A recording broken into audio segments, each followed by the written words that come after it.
મિત્રો, ભગવાનની લીલા અપરંપાર હોય છે અને તેનું ઉદાહરણ રૂપે મહેસાણા જિલ્લાના વિજાપુર તાલુકાના ગવાડા ગામ ખાતે એક પરિવારમાં 2 મુખવાળા પાડાનો જન્મ થયો છે.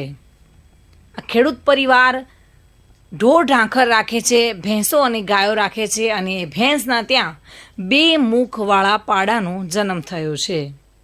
કુદરતનો આ નજારો જોવા માટે લોકો મોટી સંખ્યામાં ઉમટી પડ્યા હતા. જો કે આ પાડાનો જન્મ થતાં જ પરિવારમાં અચરજ પમાઈ ગયું હતું અને લોકો પણ અચરજ પામી રહ્યા છે. ઠાકોર જેકાજી પ્રતાપજીના ત્યાં 2 મુખવાળા પાડાનો જન્મ થતાં ગામ લોકો ત્યાં જોવા માટે ઉમટી પડ્યા હતા. જો કે આ ભેંસે આ પાડાને જન્મ આપતા લોકોમાં અચરજતા જોવા મળી હતી. લોકો મોટી સંખ્યામાં ત્યાં પહોંચ્યા હતા અને ગવાડા ગામ ખાતે આ 2 મુખવાળા પાડાને જોઈને નવાઈ પામતા હતા. Bureau report, today Gujarati news.